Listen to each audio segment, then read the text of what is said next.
Les médias, de toute façon, ont une fonction, je dirais, intrinsèquement catastrophiste, parce qu'ils vivent de la catastrophe.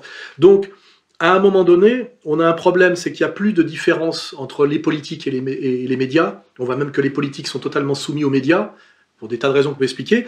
Et en fait, les médias nous vendent systématiquement une lecture catastrophiste de la situation, puisque ça fait du spectacle.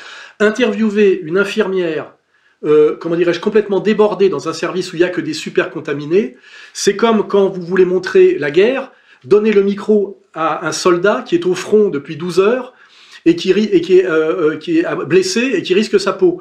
Vous n'aurez pas la même vision que si c'est fait par les généraux et les stratèges qui vous disent en gros comment se passe la guerre avec du recul, de la stratégie, etc.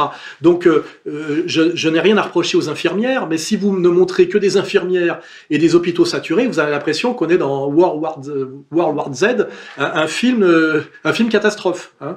Or, le sérieux de l'analyse de la situation, c'est les chiffres, même si les chiffres sont à interpréter. Et pour ça, je vais m'appuyer quand même sur un précédent.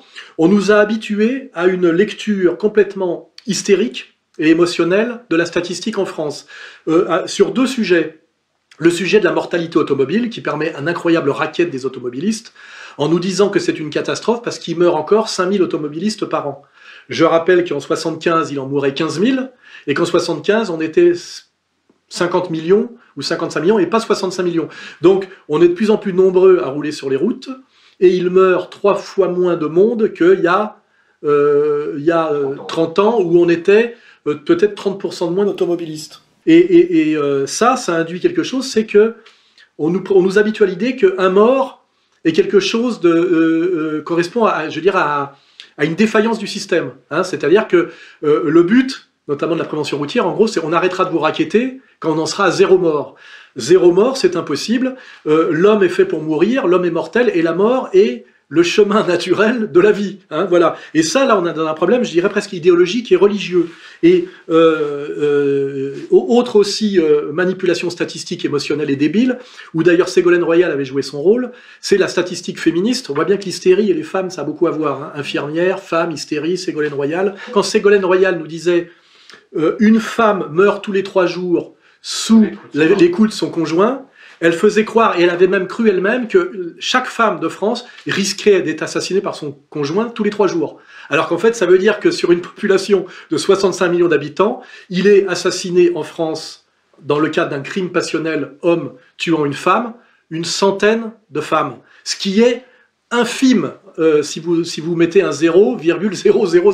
Hein, ramener 100 morts sur une population, alors après, il faut faire de la statistique, combien de femmes en âge d'être en couple, etc., etc. Mais vous verrez que c'est insignifiant. C'est-à-dire que d'être tué par son conjoint est sans doute la cause de mortalité la plus faible de toutes les causes possibles de mortalité pour une femme. Voilà. Alors maintenant que j'ai introduit ce sujet de la manière dont on a hystérisé par les médias, par la féminisation, et la gestion émotionnelle de tout, qui est le contraire de la pensée, le domaine de la statistique, on arrive à terrifier les gens sur des chiffres qu'on nous balance sur le coronavirus. Bon, ben, je ne vais pas vous les ressortir, mais qui font toujours abstraction de comment ils doivent être mis en relation avec des chiffres, eux, qui sont je dirais, les chiffres masses. D'ailleurs, on a la même chose en économie. Quand j'étais encore jeune, quand on parlait des revenus dans un pays, on disait je sais pas quoi, un Indien gagne tant de dollars par mois. On le mettait immédiatement en corrélation avec le coût de la vie et son pouvoir d'achat. Parce que sinon on se dit, comment fait un pauvre con de Vénézuélien pour vivre, et pourquoi ne fait-il pas la révolution alors qu'il vit avec 50 $ par mois? Mais ce qu'on oublie de dire, c'est que si un Vénézuélien découvre qu'un étudiant pour louer une chambre de bonne paye 700 $ lui par mois, il se dit exactement de la manière, comment se fait-il que les Français ne font pas tout de suite la révolution, hein? Voilà. Donc on a cessé de mettre en corrélation depuis des années dans le journalisme le revenu avec le coût de la vie et le pouvoir d'achat, ce qui prouve bien qu'on est dans une gestion stupide, émotionnelle et hystérique des chiffres. Or, on est dans un monde, c'est un des sujets de mon prochain livre, un monde qui n'existe que par les chiffres. Hein. Le monde est un monde entièrement mathématique, mais déversé à des gens qui ne comprennent rien en mathématiques, et on fait en sorte c'est la phrase, on peut tout faire dire aux chiffres, on les manipule par de la statistique stupidement interprétée. Et là, on mettra un tableau assez complet après mon intervention. Je vais rappeler quand même, pour calmer les hystériques et ramener les statistiques qu'on nous balance tous les jours et qui sont relativement vraies d'ailleurs, hein, mais pour qu'on les interprète intelligemment, que en France, nous comptons par an 600 000 décès. C'est-à-dire, quoi qu'il arrive, tous les ans en France, il y a 600 000 personnes qui meurent. Ça peut être plus ou moins, hein, mais voilà, on est l'ordre de 600 000. Et le problème d'ailleurs, c'est d'équilibrer ces décès par les naissances. Hein. On a un problème de déficit de naissance. Voilà. Je rappelle après qu'il meurt dans le cadre d'accidents domestiques en France, c'est-à-dire toutes sortes d'accidents, glisser dans sa salle de bain, tomber dans l'escalier. Il meurt 20 000 personnes en France par an d'accidents domestiques. Et il meurt par ailleurs de problèmes respiratoires, quoi qu'il arrive, grippe, pas grippe, pneumonie, pas pneumonie, 40 000 personnes par an. Hein. Donc après, vous ramenez à combien ça fait par jour, et puis vous verrez que les statistiques qu'on nous balance sur le coronavirus, d'un seul coup, sont assez faibles. Alors que, évidemment, si on vous dit hier 300 personnes sont mortes, on dit ça y est, c'est en gros la peste noire qui revient. Alors qu'en fait, ceux qui nous manipulent ont plutôt peur du retour de la peste brune. Hein, si je veux faire du jeu de mots. Voilà. Et je rappelle aussi que la grippe, en moyenne en France, fait 10 000 morts par an. Hein, alors évidemment, il y a des années à 5 000, d'autres à 15 000, mais quand il meurt 10 000 personnes par an de la grippe, c'est normal. Voilà. Et d'habitude, on n'en parle pas. Hein. Et effectivement, la grippe aussi dans le monde, la grippe saisonnière, hein, c'est 500 000 personnes par an. Oui, j'avais oublié le dernier chiffre. La grippe, donc je vais le redire, la grippe, quoi qu'il arrive, chaque année dans le monde, qu'elle soit là ou pas là, parce que finalement, mais si elle n'est pas là, elle sera plutôt là, etc., c'est 500 000 morts par an. Donc je ne crois pas pour l'instant que la pandémie du coronavirus est faite, bon, même si on est peut-être qu'au début, bien qu'on est au début chez nous, mais à la fin, en Asie, il semblerait, même si il est possible qu'il y ait des rebonds, on ne sait pas. Alors après, en plus, si c'est des virus de synthèse et que c'est une guerre bactériologique, le danger, c'est que si l'État profond américain joue à ce petit jeu pour essayer de maintenir la domination impériale des États-Unis dans une période où ils n'ont plus aucun moyen autre que délinquant de maintenir ce qui était, après la Deuxième Guerre mondiale, la Pax Americana, qui avait un sens, on va dire, Pax Americana, hein, là on est dans la War Americana, effectivement il peut y avoir tous les rebonds possibles. Hein. Si dans le Maryland on a fabriqué des tas de virus composites de synthèse qu'on peut balancer comme on veut, il suffit de regarder je sais pas, les films de très bonne facture là, hollywoodiens nous parlent de ça.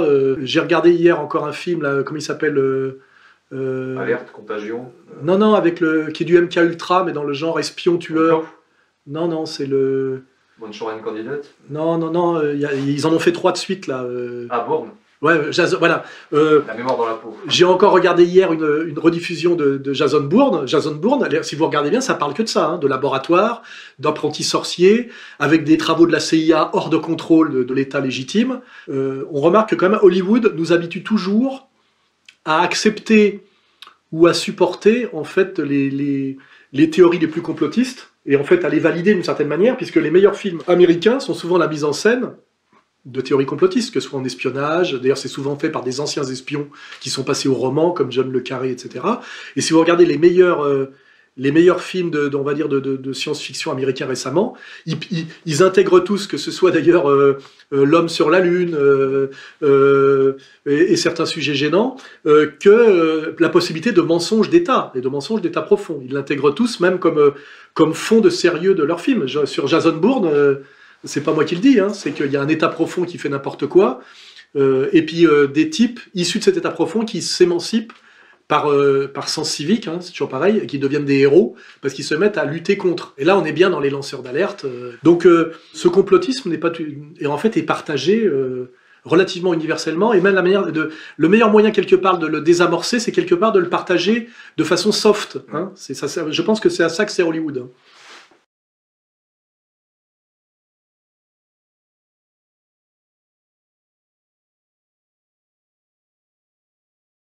Alors là, oui. Alors là, ça devient de plus en plus clair que pour les gens qui me traitent de complotiste ou de monomaniaque. On a quand même, je dirais, le gang Buzyn, Lévy et Bauer, il ne faut pas oublier, parce que je rappelle que la communauté de lumière, dont on n'a pas le droit de parler, détient, ça s'est fait progressivement à partir des années Mitterrand, et j'ai vu s'accomplir cette prise de pouvoir systématique, que ce soit d'ailleurs dans le milieu du spectacle, de la médecine, de la politique, de l'économie, c'est général, hein. On voit bien aujourd'hui que nous avons d'un côté le gang Buzyn, Lévy, Bauer, hein, parce que je rappelle que c'est Bauer qui décide en gros de la stratégie on va dire, politico-policière de la France. Je rappelle qu'il est de la communauté, évidemment, ancien grand maître du Grand Orient. Donc c'est vraiment un agent impérial intégral. C'est pas du tout, pour citer encore Cohn-Bendit, quelqu'un qui représente la majorité française, et ce que j'appellerais la majorité du producteur séducteur, du producteur sédentaire, du cochon payant et du gaulois. Hein, voilà. Je vais quand même citer les gens aujourd'hui qui ont en charge la médecine d'État. Hein. Nous avons donc Lévy, Buzyn, Hirsch, Gage, Doré, Jacob, Salomon, enfin je veux dire c'est la liste de Schindler. Hein. Et eux visiblement sont tous des agents de ce qu'on appelle Big Pharma, c'est-à-dire le lobby pharmaco-chimique, en plus d'être des agents du Nouvel Ordre Mondial, et on voit effectivement que leur but est quand même double, faire du pognon sur le dos du peuple français, soumettre le peuple français, voire même l'affaiblir par le nombre de morts. Hein. Voilà, parce que ce peuple français, on le voit, par le soutien massif que rencontre le professeur Raoult, le peuple français commence à gronder, est en colère, et s'il commence à gronder après une semaine de confinement, je ne vois pas ce qui va en être quand on va nous annoncer, quand le pauvre Macron, qui est lui un otage entre la colère populaire, ce qu'on appelle ses élus, et les maîtres oligarchiques incarnés très très bien par Attali. Je rappelle qu'Attali nous a bien dit qu'à un moment donné, si le nouvel ordre mondial ne pouvait pas passer par la mondialisation heureuse, il pourrait passer par la pandémie. Il l'a écrit, hein, faut pas oublier, hein, on y est. Hein, voilà. Donc quand Macron, pris en otage, je dirais, entre Attali et Soral, hein, pour montrer les deux extrêmes, sera obligé d'annoncer qu'on prolonge le confinement total, donc la destruction de l'économie française, et notamment des PME, à 45 jours, ça va péter. Je veux dire, surtout si on demande aux forces de police de se comporter avec la totalité de la population française comme on les a forcés à se comporter avec les Gilets jaunes. Emprisonnement, violence, etc. Sans compter qu'eux-mêmes sont exposés aussi à l'expansion de la pandémie, puisqu'ils sont en permanence au contact. Et je rappelle que quand un représentant de l'ordre, comment dirais-je, vous sanctionne, il n'est pas dans une distance réglementaire de plusieurs mètres. Hein. Il est potentiellement en train de vous coller le virus ou de le choper. Moi, c'est ce que je ferai remarquer comme argument à toute personne qui se fait emmerder demain par un flic, c'est s'il vous plaît, n'approchez pas plus près. Ou alors vous dites je suis positif et vous lui éternuez à la gueule. Hein. On rigolera. Donc jusqu'où les policiers vont accepter de jouer ce rôle dégueulasse contre la population française, et même contre eux-mêmes. On a relayé, et on a vu sur Internet, et on a relayé des choses qui étaient vraies, c'est qu'à un moment, on donnait des ordres radio à des policiers de ne pas porter de masque, ce qui quand même paraît assez délirant, vu qu'ils sont en contact de la population. J'ai remarqué aussi, moi, quand j'allais faire mes courses au Monoprix, que les caissières n'avaient pas de masque. C'est quand même incroyable. Alors par contre, la caissière africaine qui n'avait pas de masque me disait reculer quand je mettais mes trucs sur le tapis. Le tapis, il fait pas 15 mètres de long. Hein. Quand on est 3-4 à la caisse, on est les uns derrière les autres. Et elle, je vais pas dire cette conne, hein, mais on l'avait bien appris, alors qu'elle touche quand même un demi-SMIC, je sais pas combien elle est payée, la zaïroise ou la je sais pas quoi. Et tout ce qu'elle faisait, c'est aboyer, reculer, alors qu'elle était effectivement dans la certitude d'être positive dans un délai assez bref, vu qu'elle côtoie quelqu'un qui lui parle, qui lui crache à la gueule, et puis avec tous les problèmes de toucher ce que les gens ont touché, le truc de la carte bleue, qui d'ailleurs ils avaient dit qu'ils allaient la monter à je sais pas combien d'euros pour qu'on soit pas obligé de pianoter sur les touches, ça n'a pas été fait, je crois, hein. Je l'ai fait remarquer, on est toujours à 20 €, alors que ça serait une option à prendre directement, c'est qu'on soit pas obligé de pianoter sur les touches jusqu'à 100 € par exemple, vous voyez. Donc on n'est que dans des gestions totalement absurdes, et je dirais très très rapidement insupportable compte tenu de ce qu'est le peuple français, de ce à quoi on est habitué en termes de liberté, hein. Passer du libéralisme libertaire au libéralisme, je dirais, concentrationnaire, hein. Parce que je le rappelle une fois de plus, on circulait mieux dans Paris sous l'occupation allemande.